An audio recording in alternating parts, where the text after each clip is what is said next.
자, 그러면 이제 저희가 그 4월 달에 그 예정고지에 대해서 제가 자세하게 설명드렸지만 한 번 더 이제 복습하고 갈게요. 저희 신고가 6개월마다 한 번씩 오잖아요. 원천 신고는 매번 하지만 확정도 6개월, 예정도 6개월, 그리고 모든 신고는 1년에 한 번씩 돌아가기 때문에 그 6개월이 이제 다시 돌아왔을 때 좀 까먹게 돼요. 그래서 한 번씩 더 정리를 하고 이 시간들이 쌓여가면 어느 순간 이제 이때 되면 무엇을 할 수 있구나 이런 걸 알 수가 있어요.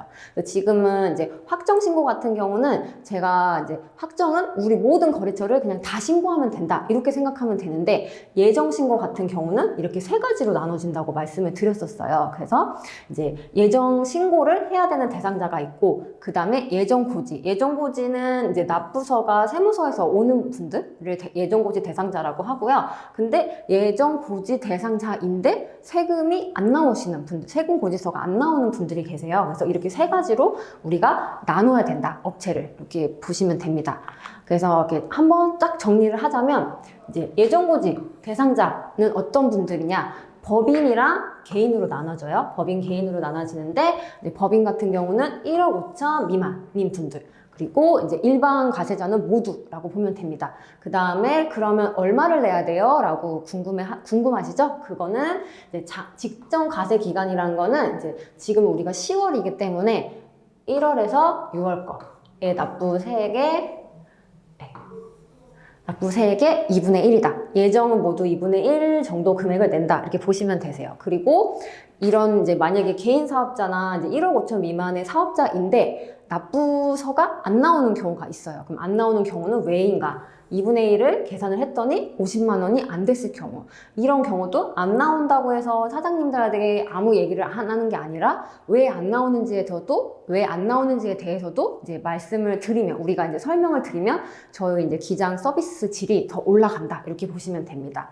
그 다음에 이제 고지 대상자 말고 우리가 신고를 해야 되는 부분들, 신고해야 되는 업체는 법인 같은 경우는 이제 이거랑 반대겠죠. 1억 5천 이상인 사업자들은 이제 신고를 해야 되고, 그 다음에 또 하나는 예정고지 기간의 공급가액이나 납부세액이 직전 과세기간, 지금 여기는 10월이니까 1월에서 6월의 공급가액 또는 납부세액이 계산을 해보니까 이제 3분의 1이 미달이 됐다. 이런 경우는 신고를 들어감으로써 그 자동으로 이제 고지된 납부 금액을 줄여드릴 수 있다. 이렇게 생각하셔서 이건 사장님들과 커뮤니케이션을 통해서 이제 확정하면 된다.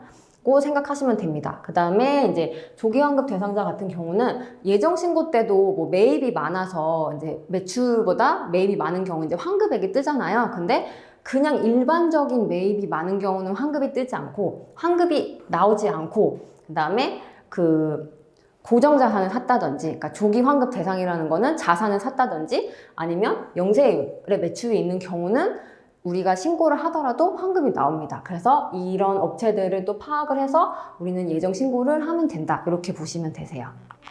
자, 그러면 이제 제가 아까 업무 스케줄에서 뭐 다른 거는 모르겠는데 모든 업체를 좀 다 자료를 받으라고, 모든 신고 대상이 아닌 업체들까지도 자료를 좀 받아라, 이렇게 이제 받으면 좋다라고 얘기를 했는데, 저 같은 경우는 원래 회사에서 배웠을 때 분기별로 모든 거래처를 다 수거를 했었어요. 근데 4월 달에는 솔직히 다 받기는 해도 그 바로 다음에 5월 달에 종합소득세가 있기 때문에 그 입력을 4월 달에 받은 1월에서 3월 거를 그때 4월 달에 다 입력을 하지를 못했었어요. 저는 개인이 많은 사무실을 다녔어가지고. 근데 지금은 좀 상황이 다르죠. 지금 당장 10월인데 우리가 11월에 바로 쫓아오는 신고가 없잖아요. 그런 경우는 더 멀리 이제 상반기를 봤을 때 지금 미리 입력을 해놓는 게 내년 상반기 때 야근을 줄일 수 있습니다. 그래서 받아놓고 입력을 하는 거죠. 그 입력을 하면 이제 저희가 그 분기 중에서 세 번째 분기까지 다 1월에서 9월까지의 가결산이 마무리가 되면서 이제 손익도 파악하고 이 예상 세금도 훨씬 더 본 세금이랑 이제 근접하게 이제 다가갈 수 있기 때문에 저는 이 자료를 받고 이제 입력을 하는 거를 이제 추천을 드려요. 자, 그래서 일단은 이제 10월은 어쨌든 법인부터 먼저 이제 파악을 하도록 할게요. 왜냐면 법인이 예정 신고 이제 대상인 분들도 많고, 일단 법인이 통장을 입력을 해야 되는 부분이 많기 때문에 법인부터 또 이번에도 똑같이 갑니다.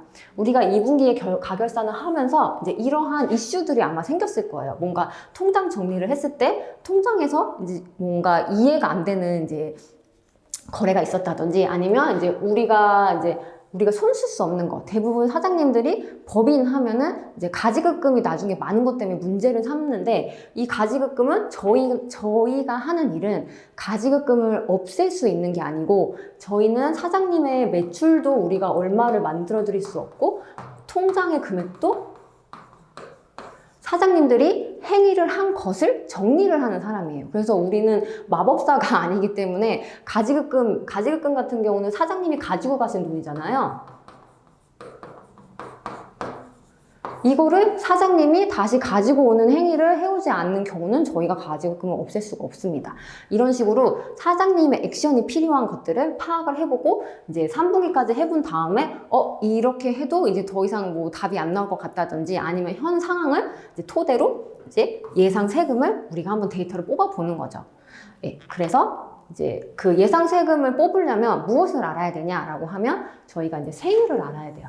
일단 세금 계산은 우리가 이익이 나는 거에 세율을 곱한다, 이렇게 보시면 되거든요. 그래서 일단 법인은 지금 지금 세율은 22년도까지가 속하는 거고, 23년도에 개정이 됐어요. 그렇지만 저희가 23년은 24년부터 아마 신고서 할 때는 적용이 될 것 같고, 지금 현재는 이제 2억 이하는 이제 10%, 그 다음에 2억 초과분에 대해서는 20%고, 여기 이제 밑에도 있지만 대부분 저희가 다니고 있는 세무사 사무실은 아마 한 요 정도만 알아두면은 크게 우리가 하는 법인 업체들의 그 세율 구간에서 벗어나지 않는다, 이렇게 보시면 되세요. 그래서 되게 간단하죠. 그냥 10%, 이렇게 20% 이렇게 딱딱 나눠져서, 대부분 사람들이 이렇게 법인은 세율이 얼마예요? 이렇게 물어보면 대부분 10%부터 시작합니다. 여기까지는 좀 답이 나와주시면 좋고, 나머지는 세율이 바뀌는 대로 이제 다음에 바뀔 때는 5억으로 바뀌거든요, 이 구간이. 그래서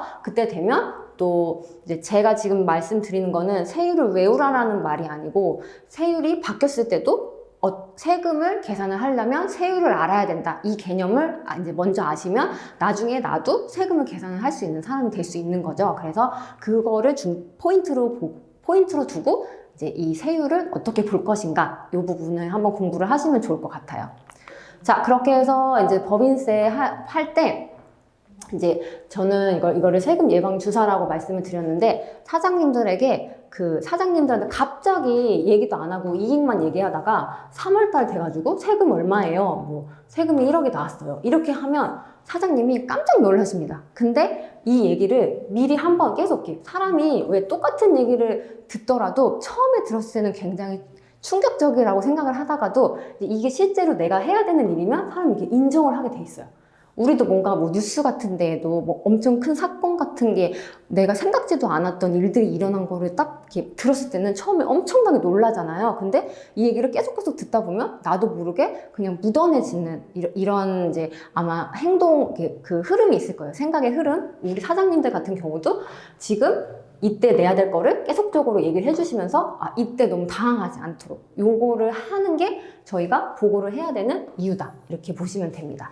그래서 지금 이제 상황에서 예상 세금을 이제 한번 뽑아 드리고, 이 세금을 줄일 수 있는 방법도 분명히 물어보실 거예요. 근데 법인 같은 경우는 이제 법인이 돈을 내는 거기 때문에, 솔직히 그 법인이 돈을 내는 거랑 법인에 있는 돈을 가지고 가실 때 또 그분들이 소득세를 한 번 더 내시게 되시죠. 그리고 이제 개인이랑은 다르게 법인 같은 경우는 뭐 대표이사나 뭐 그 대표이사 같은 분도 이제 급여성으로 돈을 빼나갈 수 있기 때문에, 대표님이 돈을 가지고 가시면 이익이 줄어듭니다. 그러니까 이런 경우를 포함을 해서 이제 내가 뭐 추가 상여를 좀 더 가지고 갈 것인지, 아니면 뭐 직원들한테 인센티브를 줄 수도 있고, 사장님들마다 이렇게 얘기하시면 이제 이렇게 케이스들이 여러 가지가 있는데, 아, 내가 그럼 세금 낼 바에는 차라리 나는 직원에게 상여금을 주겠어. 뭐 이렇게 얘기하시는 분들도 계시거든요, 간혹. 그래서 그런 이제 그런 얘기에 맞춰서 저희도 신고가 들어가야 되기 때문에 이제 이런 상여를 주시겠다. 아니면 이제 어쨌든 돈을 빼가는 거에 있어서 이제 배당을 하실 수도 있기 때문에 이 계획을 이제 한 10월 우리 보고하면서 12월 동안 세우실 수 있도록 이렇게 저희가 먼저 제안을 드리는 이 보고를 하면 됩니다. 그 다음에 이 세금을 또 줄이는 방법은 저희가 감면을 받는 것들이 있고, 그 다음에 이제 공제 받는 것도 있잖아요. 세액공제 같은 경우는 요즘은 이제 뭐 고용증대 세액공제 같은 경우도 뭐 직원이 몇 명 정도 있는지까지 체크해 보면서 여기서 뭐 유지 쪽 하면 얼마 정도 세이브 될 것 같다. 이런 것들 같이 이제 얘기해 줄 수 있는 거죠, 이때. 그리고 또 하나는 아까 얘기한 것처럼 가지급금. 우리가 손을 쓸 수 없는 거. 사장님이 행동을 취해서 이제 통장에다가 돈을 가져 놓지 않으면 우리가 이제 우리가 해결할 수 없는 그 계정감이 가지급금이거든요. 근데 가지급금은 실제로 이제 가지고 가시는 경우도 있는데, 우리가 회계 처리를 하다가 이제 뭐 불분명한 이제 금액들을 이제 정리할 때 그 현금 조정이라는 거를 가끔 하는 데들도 있어요. 법인인 경우에도. 근데 그 현금 조정을 하면서 사장님도 모르는 가지급금 금액을 막 키우는 경우가 있어요. 그래서 항상 이 가지급금을 그 대표님하고 우리 법인이랑 우리랑 확인을 해야 돼요. 이 정도의 가지급금 쌓여있다. 이게 맞는지 아닌지에 대한 거를 확인을 하고, 이제 회수가 만약에 안 된다면 이 가지급금이 회수가 안 될 경우 재무제표에 이제 재무제표 상에 가지급금을 이렇게 딱 나오잖아요. 뭐 미수수익 생기는 거는 둘째 치고, 일단은 가지급금이 생긴다는 것 자체가 이제 재무제표에 별로 좋은 영향을 주진 않기 때문에 이런 부분을 저희가 미리 얘기를 하고, 여기서의 예방은, 여기서는 이제 세금을 예방을 하는 거지만, 이거는 이제 그 거래처에서 액션을 취해주지 않으면 이 가지급금 금액을 우리가 줄일 수가 없어요. 이거를 먼저 이제 말씀을 드린다. 요거를 이제 포인트로 보시면 될 것 같습니다. 자, 그래서 이제 10월에 이제 해야 될 일은 이렇게 법인에게 이제 예상 세금과 마지막 3개월 동안 해야 될 액션들을 한 번씩 더 짚어주시면 되시고, 이제 이번에 나는 법인이 별로 없어서 할 일이 별로 없던데 그럼 어떻게 해야 되나요? 이제 그렇게 물어보실 수도 있잖아요. 그러면 내가 가지고 있는 업체에 7월에서 9월 자료 입력, 그리고 매출 매입, 스크래핑 하는 거, 이런 작업들을 하고 있으면 된다. 결국 우리가 최종 목표는 결산이다. 결산의 자료가 홈택스에서 올 때마다 내가 미리미리 할 수 있는 일들을 찾아서 하면 된다. 이렇게 보시면 될 것 같습니다. 자, 그렇게 해서 이제 10월 이제 할 일 한번 마무리 해볼게요. 10월에 이제 매달 10일에 원천세 신고와 간이지급 명세서 제출하는 게 있고요. 그리고 이제 우리 25일, 10월 25일에 예정신고랑 납부하는 게 있었어요. 그리고 이제 7월에서 9월까지 한번 입력을 해보면서 법인 가결산을 이제 하는 거. 요렇게 해서 10월은 마무리하면 될 것 같아요. 그러면 이제 11월에서 만나 뵙도록 하겠습니다.